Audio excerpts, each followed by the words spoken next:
sebenarnya aku tuh apakah aku anak marketing dari bayi gitu? Enggak, jawabannya Mbak Ana gitu. Tapi background aku tuh sebenarnya adalah teknik kimia. Karir atau yang namanya perjalanan hidup itu tuh nggak melulu karena kita misalnya masuk ke suatu kantor.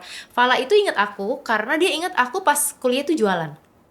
Nah, jadi kalau ditanya humility itu ya honestly I always think that this is not the most perfect one. Tapi again selalu ada room of improvement yang nggak pernah boleh kita lupain gitu. Jadi dengan pendekatan empati untuk memposisikan kita sebagai audience dan sebagai buyer itu gitu ya.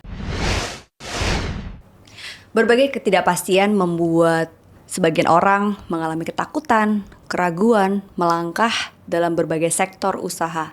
Jangankan memikirkan pemasaran, untuk bertahan saja rasanya tidak mudah.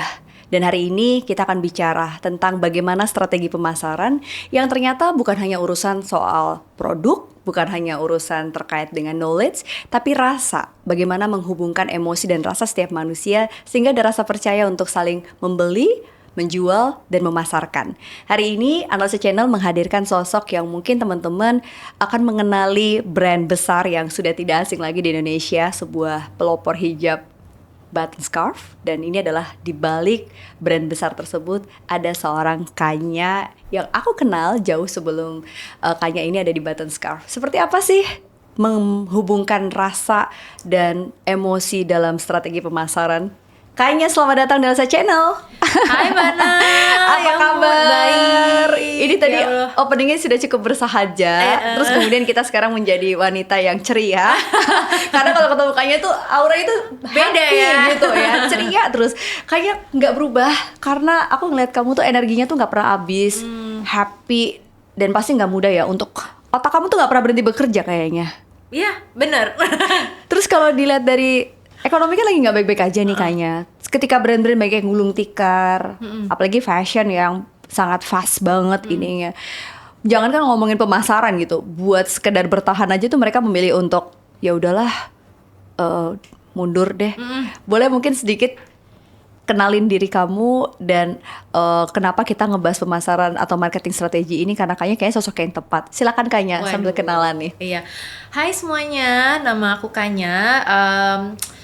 Aku udah kenal Mbak Ana ini udah lama banget. Mungkin kurang lebih dari 8 tahun. Iya gitu. Ya, nggak kerasa banget kan Mbak. Jadi kalau ditanyain ceritanya sebenarnya aku tuh apakah aku anak marketing dari bayi gitu? Enggak, jawabannya Mbak Ana gitu. Tapi background aku tuh sebenarnya adalah teknik kimia. Wow. Teknik kimia di Universitas Indonesia.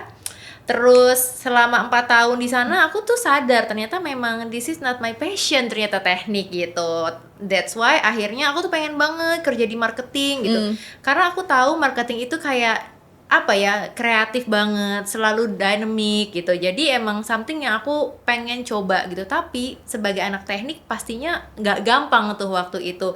Makanya sampai pada akhirnya berproses lebih dari 8 tahun. Mungkin ini udah kayak tahun ke-10 aku di industri marketing. Aku tuh ngerasa kayak I'm so happy aku bisa di industri ini dan bisa ngerjain banyak hal, punya banyak pengalaman. Dari nge-growing brand dari zero sampai akhirnya bisa punya banyak achievement yang orang-orang juga bisa ikutan bangga gitu. That's something yang really aku kayak grateful banget, bahagia, alhamdulillah, bersyukur gitu sih Mbak Ana. Tapi bener loh, kamu tuh nggak berubah dari waktu zaman kita di brand sebelumnya tuh kita ketemu di Hijabenka ya. Waktu itu aku ingat dihubungi Kanya, kemudian memberikan satu message yang menurut aku tuh selalu dalam setiap campaign yang kamu melibatkanku sebagai kolaborator tuh kayak ada message-nya. Idemu tuh nggak pernah habis gitu. Kalau ngomongin soal personality ya, sebenarnya Kanya itu orang yang introvert atau extrovert deh? Sebenarnya aku mengakui diri aku ekstrovert sih gitu, tapi pasti ada waktunya aku introvert juga gitu. Jadi kayak ketika aku merasa misalnya weekend gitu kayaknya pengen ke kafe sendirian ya gitu aja gitu. Tapi selebihnya emang ternyata misalnya contoh aku liburan gitu, nggak liburan lah, kerja gitu. Mbak Ana tahu Farah dong, teman kita bareng gitu kan.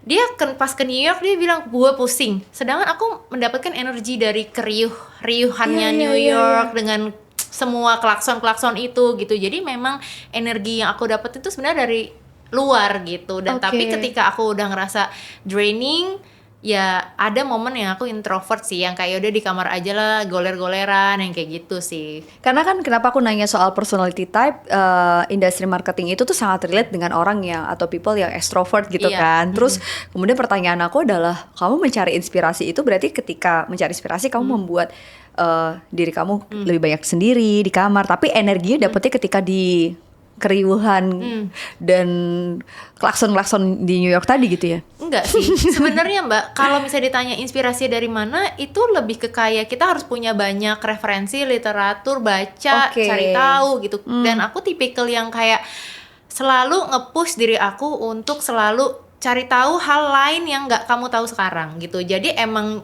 lebih ke anak-anak kantor saya bilang kakaknya kepo banget gitu, karena ya emang kayak I always try to find something new every day gitu. Jadi makanya itu juga apa ya, bisa juga membantu juga untuk ngasih ide-ide yang selama ini mungkin nggak kepikiran atau gimana gitu. Jadi tuh emang bukan tentang dari kayak lagi nongkrong di mana jadi dapetin, enggak gitu sih. Emang kayak tiap hari tuh ada aja yang dicari tahu, baca apa gitu. Gitu. Jadi ide itu muncul spontan Aja gitu. Jadi emang kadang aku juga suka bingung, tiba-tiba lagi bengong gitu kan, lagi bengong terus kayak pikiran ini terus aku sampein gitu. Jadi kayak oh yaudah kayak gitu. Jadi emang kadang spontaneous yang aku lakukan itu ya mungkin ilham juga, tapi mungkin juga pasti gara-gara banyak baca dan banyak tahu kan gitu. Jadi ada curiosity di situ yang kamu Bener. munculkan gitu ya. Dan Bener. itu kamu punya saat karir pertama kan bukan di industri fashion Iya. kan, bukan di fashion industry gitu, tapi lebih ke, boleh cerita pertama kali Iya. kerja kamu di? Oke, pertama kali kerja di MT Nestle Indonesia, itu juga waktu pas awal-awal masuk juga awalnya nyoba marketing Mbak, Tapi tapi nggak diterima. Oh iya? Nggak diterima, akhirnya dapetnya supply chain gitu. Jadi mungkin itu udah jalan Allah lah Iya, untuk kayak iya. akhirnya lo jangan di sini, jangan marketing dulu lah, supply chain aja dulu gitu kan. Dan ternyata di supply chain juga sama, belajar banyak hal. Oh ternyata warehousing tuh kayak gini. Terus juga selain warehousing juga kita belajar juga another supply chain yang misalnya perkebunannya gimana, kayak peternakan gimana, pabriknya gimana, yang kayak gitu kan Mbak. Jadi semuanya tuh pasti ada jalannya dan ada tujuannya sebenarnya gitu. Oke. Jadi setelah dari situ 2 tahun di MT Nestle, setelah itu masuklah Berry Benka, Hijab Benka gitu. Dari situlah aku ketemu sama ownernya, which is Jason. Kalau pasti Mbak Ana tahu lah Jason. Hai, Coach Ya, Jason. halo Jason.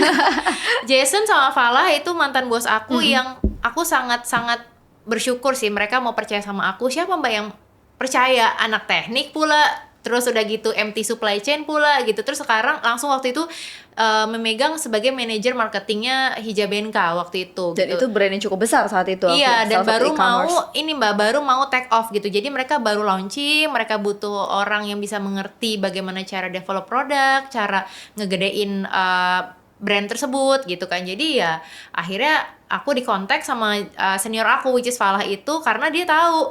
Lucunya gini, makanya menurut aku ya yang namanya karir atau yang namanya apa sih perjalanan hidup itu tuh nggak melulu karena kita misalnya masuk ke suatu kantor. Falah itu ingat aku karena dia ingat aku pas kuliah tuh jualan.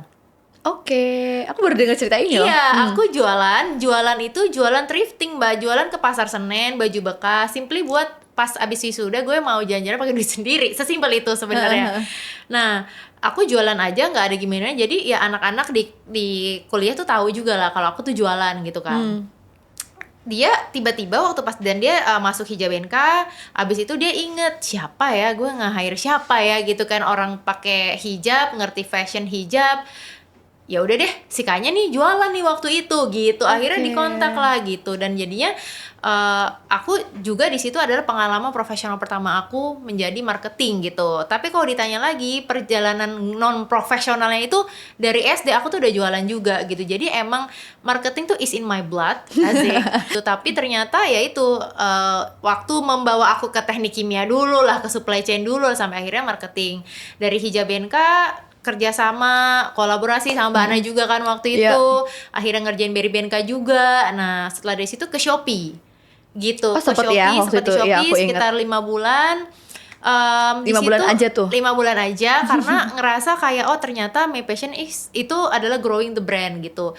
Nah di saat aku ngerjain Shopee sebenarnya aku juga sambil bantuin untuk button scarf Yeah. gitu. Waktu itu tuh masih belum punya toko gitu. Jadi kolaborasi juga belum ada New York Series waktu itu gitu kan. Bener. Jadi saat itu proyek pertama aku di button scarf adalah ngerjain New York Seriesnya Alisa Hawadi gitu. Dan itu waktu sukses banget.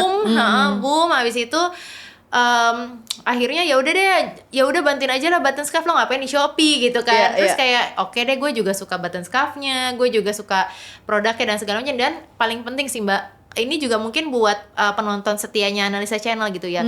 Yang paling penting ketika kita mengerjakan sesuatu adalah kita punya belief gitu. Ketika kamu believe with the product, with apapun yang kamu kerjakan, kamu tuh bisa excel even 110% dari apa yang sebenarnya kamu lakukan gitu. Karena ya kamu believe gitu.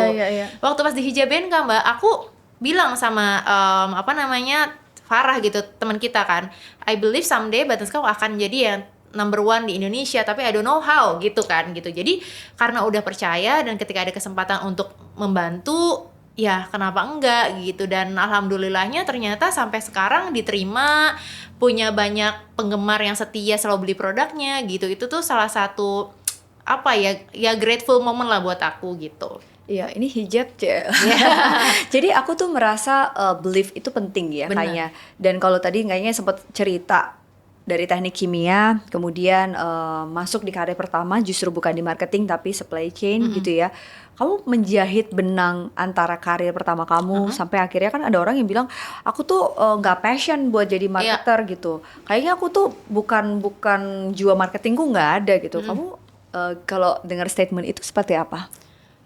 Di tim kamu misalnya? Mungkin ada benernya sih Mbak, karena menurut aku setiap orang itu tuh punya capability dan punya tendensi berbeda-beda gitu. Menurut aku kalau misalnya ada seseorang yang tahu apa yang dia mau, itu even lebih better kan, lebih baik gitu. Jadi dia tahu juga, oke, gue nggak suka di marketing, ya just then go gitu. Jangan ngerjain marketing gitu. Ya udah cari apa yang lo mau gitu, karena itu akan jadi struggling juga dan gak akan perform well juga anyway gitu. Jadi it's okay, gak harus kayak selalu menjalani takdir kasarannya, tapi ketika di tengah jalan memang itu ternyata nggak sesuai, ya why not, ya just leave and then kayak switch karir gitu yang memang sesuai gitu. Karena again lah, namanya hidup kan cuma sekali ya, kenapa kita harus selalu lama dalam satu titik gitu. Aku suka banget sih, karena dari dulu tuh kayaknya tuh sosok yang sangat tough gitu ya. Switch karir itu bukan hal yang mudah untuk sebagian orang, apalagi di tengah situasi yang sangat nggak pasti ini tuh pasti keraguan dulu yang gede gitu kan.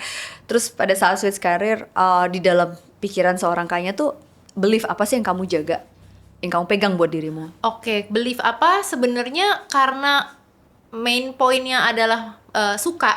Jadi sebenarnya ya udah jalanin aja, dan it's not about money. Wah, gitu. Jadi ini bukan tentang uang, ini tentang ketika kamu bisa mengerjakan sesuatu dan kamu ngerasa fulfill, that's the award-nya lah. Ibaratnya kayak ya udah nih, money will follow. Karena Mbak Ana, aku tuh selalu ingat sama mama aku. Mama aku tuh bilang, kamu ini pas hari pertama aku masuk Nestle ya, anak fresh grade, 3 dari bulan kampus ternama, baru 3 bulan nganggur, akhirnya alhamdulillah keterima kerja di MT Nestle gitu kan. Jadi mama aku bilang ini, money will follow, just do your best gitu. Jadi kayak di saat momen itu tuh selalu terngiang-ngiang sama aku sampai sekarang gitu. Jadi ketika aku berusaha untuk melakukan sesuatu, money itu comes later lah. Tapi ketika aku ngelihat hasilnya bagus, hasilnya banyak orang yang suka, itu tuh udah wah, thank you banget, alhamdulillah ya, ternyata aku tuh berguna, aku tuh ada impactnya, which is itu lebih fulfill dibanding duniawi. Jadi money will follow kalau kita tuh tahu the meaning of kita ngerjain itu gitu ya, dan callingnya tuh dikuatin. Kayaknya itu beliefnya seorang kaya. Dan itu kayak terinspirasi dari setiap campaign yang kamu punya nggak sih? Iya mungkin ya. Kenapa campaign itu bisa sukses? Kayaknya belief yang kamu taruh dalam campaign itu juga sebesar itu. Iya. Nah pertanyaannya nih, ketika dulu mungkin di Hijabenka, kemudian di Button Scarf dengan dinamika bisnis fashion yang mungkin sangat dinamis gitu ya. Pernah nggak sih ada campaign yang gagal versi Kanya? Maksudnya gini, mungkin orang lihatnya kayaknya berhasil, tapi kamu tuh kayak kan kadang kita put our expectation di level ini, terus ketika kita memberikan hati kita tuh kadang-kadang kita suka kecewa sendiri. Pernah nggak Kanya? Pastinya ada sih, tapi kalau ditanya yang mana, jujur pasti udah lupa karena somehow pasti momen-momen tersebut tuh itu udah terlewati gitu Iya, kan. iya. Tapi kalau ditanya momen up and down itu pasti banyak banget lah momen downnya juga gitu kan, yang mungkin nggak pernah di-share gitu. Karena aku tuh lumayan sangat hati-hati men-share apapun cerita di sosmed karena I don't know gitu, kayak takut aja jadinya jadi bad impact lah Bumerang. gitu. Nah, tapi kenapa bisa menjadi jelek atau tidak sesuai ekspektasi, mungkin lebih ke kayak aku punya standar tersendiri gitu. Mungkin kayak contohnya gini, aku jadi inget ada waktu tahun lalu itu warehouse sale kan, kita ngadain warehouse sale Mbak di JCC Iya. gitu kan. Rame banget itu. Rame banget, dan waktu itu aku inget banget bilang sama tim aku nggak suka sama konten ini gitu, ini tuh nggak sesuai ekspektasi, gini. Terus tapi endingnya pas di-upload orang-orang appreciate. Jadi kayak gila, ini idenya keren banget, gini gitu. Jadi kayak ngerasa oke, jadi mungkin suatu kegagalan yang kita anggap gagal mungkin belum, buat orang lain belum tentu gitu. Jadi kayak ya udah, kita ini namanya trial error kerja, ya wajar aja gitu. Jadi lebih ke kayak just wait and see, evaluasi gitu sih Mbak. Oke, ini apa ya? Kayaknya kelihatannya sih kita dari luar berhasil gitu ya. Tapi kan sebenarnya pasti di dalamnya juga ada dilema dan berkecamuk juga. Pernah nggak sih kayaknya menghadapi situasi ya? Mungkin kita nggak usah sebut di yang mana gitu. Tapi pernah nggak ketika tim marketing tuh seperti kayak beda gitu point of view dengan tim yang lain dalam sebuah campaign? Sebenarnya kalau perbedaan POV itu lebih ke kayak kita selalu ngelihat ini kira-kira produk ini bakalan market fit nggak ya, yang kayak gitu loh. Tapi Oke. mungkin dari sisi lain percaya, dari sisi yang satu lagi nggak percaya misalnya. Tapi akhirnya endingnya risetnya membuktikan ya, kadang sesuai dengan apa yang kita predik, kadang enggak gitu. Jadi memang namanya apa ya, yang bukan perdebatan ya, bukan perselisihan juga. Jadi kayak tidak satu suara itu pasti ada sih Mbak gitu. Cuma gimana caranya kita tuh punya jalan tengah dan akhirnya kita sepakat untuk kayak mengevaluasi daripada hasilnya itu gitu. Karena nggak ada yang benar, nggak ada yang salah. Kalau udah kayak gitu tuh trial error. Iya, gitu. iya.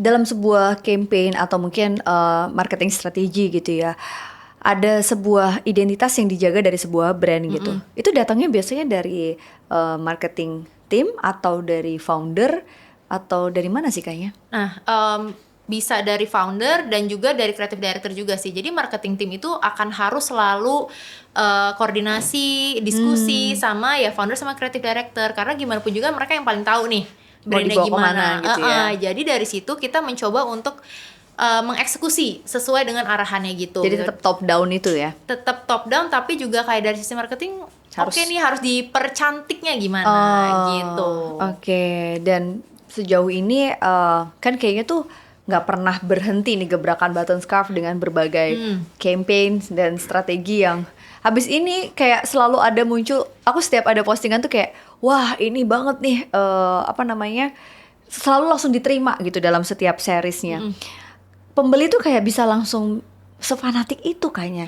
Gimana sih pendekatan yang dilakukan gitu? Boleh tahu nggak sih? Mungkin kan di sini ada pelaku UMKM, Iya. kemudian juga ada para founder atau owner bisnis yang sekarang tuh lagi aduh gitu di dalam situasi ini. Cara Jitu untuk melakukan pendekatan kepada buyer atau pembeli itu seperti apa sih? Pertama menurut aku sih harus speak to your customer sih Mbak. Oke. Gitu. Speak itu meaning bukan cuma kayak jadi CS ya, tapi lebih ke kayak bagaimana kita sebagai founder atau sebagai marketing bisa mengenalkan produk kita, bukan cuma sekedar misalnya ngupload di IG bilang nama ini, description ini, harga segini, nggak gitu dong gitu kan. Jadi itu yang namanya storytelling itu it's very important sih Mbak. Setuju. Untuk mengenalkan ke halayak umum. Karena gimana pun juga kadang kita suka terbuai sama yang misalnya pas dilihat di foto jelek nih gitu misalnya, tapi karena ada orang yang menjelaskan, yang misalnya kita ke Tanah Abang misalnya atau kemana, yang sellernya ini sangat meyakinkan, pas kita beli online kurang meyakinkan, jadi beli juga dong anyway. Betul. Gitu. Jadi itu sih, storytelling itu nggak cuma di online tapi juga offline, bisa juga dalam bentuk IG story misalnya, atau bisa bikin TikTok Reels misalnya, atau bikin ya caption foto misalnya BTS misalnya. Itu tuh banyak banget hal yang bisa dilakuin sebenarnya. Jadi harus ada narasi, ada Ada storytelling narasi, bener. dalam setiap penjualan yang dilakukan oleh brand itu gitu. Iya. Selain itu, ketika storytelling ini kan story-nya harus beda-beda nih. Benar. Gimana sih cara menemukan apa ideation untuk setiap story itu? Nah, another thing adalah harus tahu produknya kan, udah pasti gitu. Oke, Jadi misalnya tahu produk. contoh, jualan scarf sama jualan oli mobil ya pasti beda pendekatannya gitu kan. Jadi dan orang yang melakukan itu juga harus paham betul apa yang dikerjain sih Mbak. Ada risetnya gitu nggak sih? Ya harus ya kan. Kalau misalnya nggak ada risetnya, ya gimana orang ini bisa mendeliver makna produk itu juga gitu kan. Dan ketika misal sudah terdeliver storytellingnya, misalnya Mbak Ana aku ceritain gini, Mbak Ana kayak keren banget cerita kamu, Mbak Ana kan menjadi suka nih Iya, sama iya. aku kan. Jadi itulah yang akhirnya terbentuk menjadi community, kelasnya juga gitu. Punya satu visi misi bareng lah ibaratnya, Oke, sama makanya nih sejalan nih. BS Lady ini sangat militan gitu kalau aku Alhamdulillah, lihat. makasih Best Lady. Oke, jadi kayak poin kedua tadi adalah kita harus tahu knowing our product sehingga deliverynya tuh tepat Benar. gitu ya. Dan di situ ada researchnya juga yang dilakukan. Research seperti apa sih yang as simple as possible dilakukan oleh para UMKM hari ini? Karena kalau bilang research tuh kayak udah berat, mahal gitu. Bisa nggak sih melakukan research untuk tahu produk dan juga customer kita yang seefisien mungkin? Bisa, contoh lah misalnya produk yang aku lagi sering banget lihat di TikTok Mbak, seblak.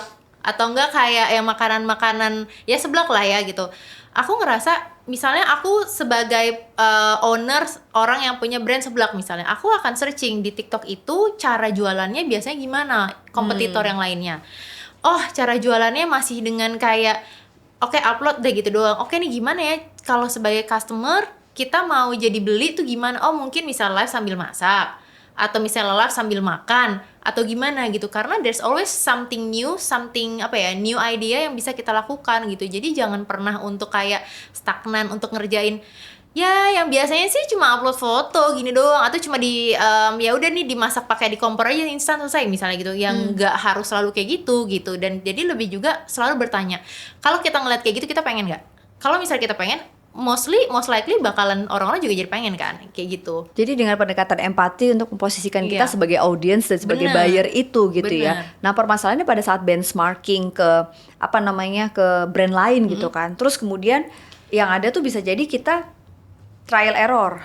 Dia works nggak ya di brand aku gitu. Dan gimana caranya supaya ketika marketing strateginya itu tidak menjadi similar, karena jatuhnya jadi kayak ada copycat lah Bener. gitu kan. Dan itu kan kayak jadi nggak tepat juga gitu kayaknya. Nah makanya harus punya strong identity sih Mbak. Oke. Gitu. Kalau misalnya lah sebagai human, kita kan juga antara human 1 dan human 2 pasti punya identity yang berbeda kan. Walaupun bajunya kita sama-sama pakai baju brand yang sama, tapi ketika dipakai orang yang berbeda itu akan jadi beda gitu. Setuju Makanya sih. harus punya strong identity. Sesimpel misalnya contoh, terinspirasi lah sama brand ini, caranya gini. Kita bisa ngakuin modifikasi. Contohnya kalau misalnya cara mereka berbicara dengan customer adalah seperti ini, mungkin kita bisa tweak dengan seperti apa. Terus misalnya lagi cara misalnya dia jualan itu, misalnya bikin video kayak gini, mungkin kita bisa elevate jadi yang seperti apa gitu. Jadi menurut aku itu nggak selalu yang namanya inspirasi itu harus ditiru plek-plekan, tapi kan amati, tiru, modifikasi dan make it better gitu kan sebenarnya gitu. Jadi itu paling penting, punya identity dan harus tahu juga mau ke arah mana, dan harus bisa tahu how to elevate from our inspiration lah gitu. Menarik. Dan semakin strong identity itu aku dengar ya harus semakin besar badainya juga gitu. Iya, harus Artinya tahan kayak badai.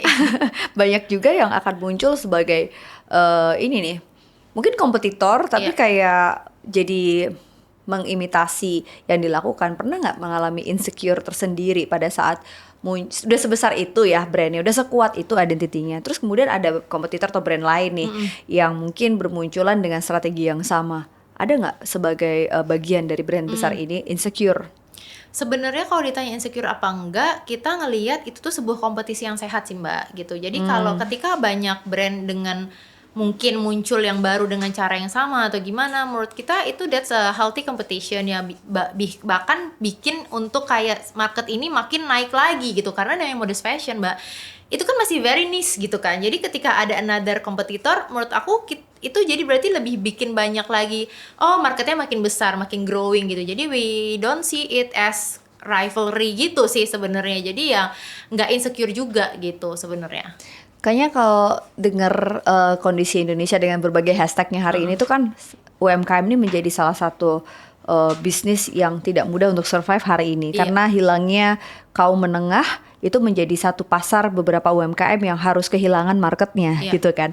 Nah, seberapa besar harapan dan juga gimana cara mereka yang kehilangan marketnya untuk bisa bounce back? Kalau versi kayaknya kita melepaskan brand yang kamu bantu ya, tapi artinya aku penasaran gitu, apa yang bisa dilakukan kalau kita kehilangan market kita kayaknya? Sebenarnya another thing sih Mbak, kadang ketika kita lagi ada di bawah itu kita tuh kadang bingung ya, kayak semua tuh berasa gelap gitu, ibaratnya tuh kayak nggak tahu mau ngapain. Mungkin kalau teman-teman UMKM yang lagi ada di situ mungkin berhenti dulu, berhenti meaning kayak coba pikir dulu gitu, kayak coba refleksi dulu, kayak sebenarnya apa yang aku lakuin ini apakah salahnya di mana gitu, kayak apakah ternyata produknya yang salahkah, apakah ternyata marketingnya yang salahkah, atau apa gitu. Karena sebenarnya semua orang punya kesempatan yang sama untuk bisa menjual suatu produk, dan bagaimana itu caranya akhirnya berhasil atau enggak ya again di luar dari itu rezeki Allah ya, tapi juga kan ada kerja keras, ada usaha di baliknya yang kayak gitu kan Mbak gitu. Jadi sebenarnya itu dulu. Yang kedua, sebenarnya kita setelah hasil evaluasi dan kontemplasi buat diri kita juga harus tahu juga sih Mbak bahwa kita ngeliat tren juga gitu, nggak dapat dipungkiri data itu paling penting untuk bisa kita melangkah selanjutnya.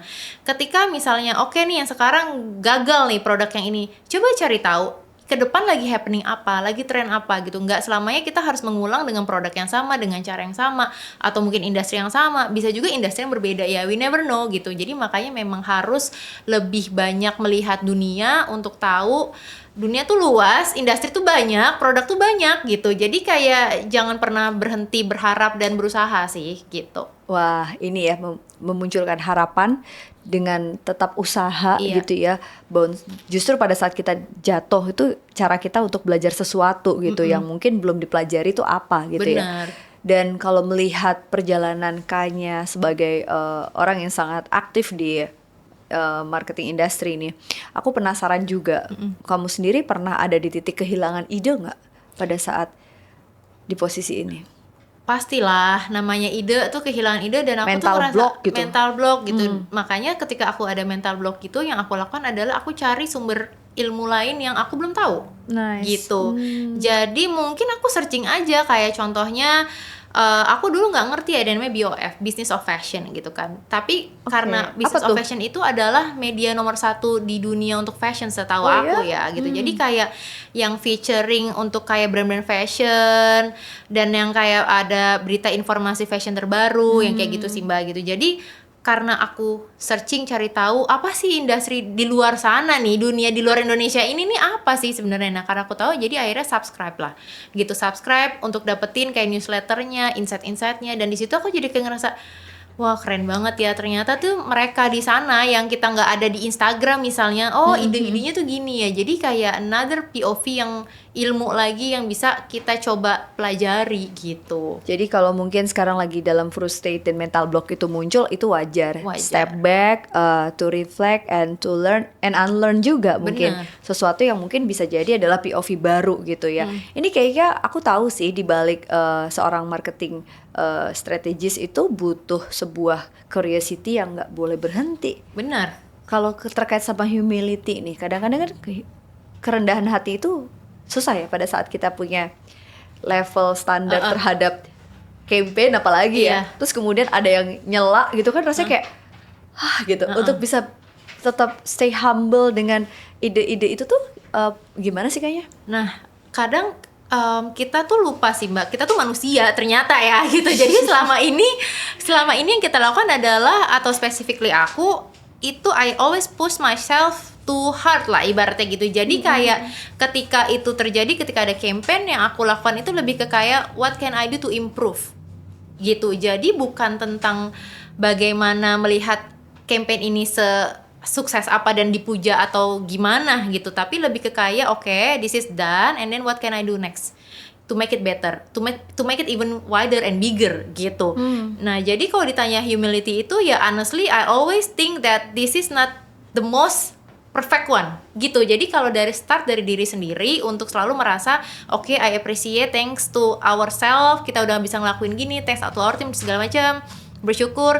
Tapi again selalu ada room of improvement yang nggak pernah boleh kita lupain gitu. Karena kalau nggak kayak gitu kita tuh kakinya udah di langit Mbak nggak mau bisa kita turun lagi ke bumi dan berusaha lagi lebih baik gitu. Itu tidak mudah loh. Apalagi kan kalau kita semakin tinggi itu salah satu tantangannya adalah humility itu. Iya. Karena kita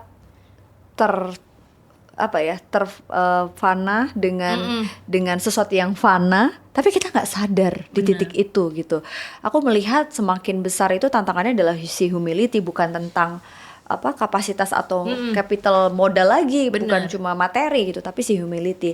Oke, kayaknya nggak kerasa nih, seru banget ngobrol sama kamu, serius deh.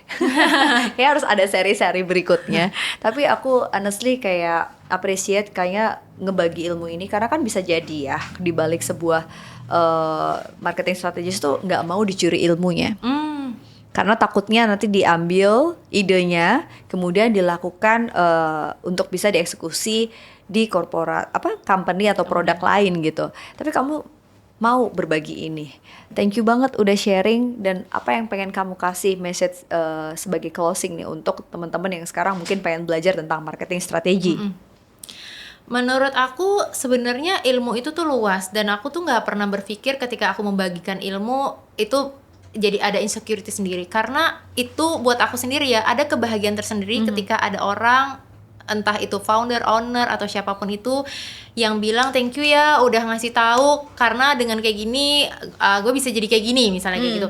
Itu tuh something yang bikin aku ngerasa super happy compare to anything in this world lah gitu, karena artinya aku bisa giving impact to the people yang even aku juga nggak kenal-kenal banget misalnya gitu. Jadi kalau misalnya teman-teman yang nonton ini pengen cerita-cerita, konsul, yang ngobrol, aku senang banget sih kalau bisa diajak ngobrol, karena gimana pun juga itu adalah jendela dunia Mbak, ngobrol Mbak. Bener. Aku jadi punya banyak temen, networking. Iya.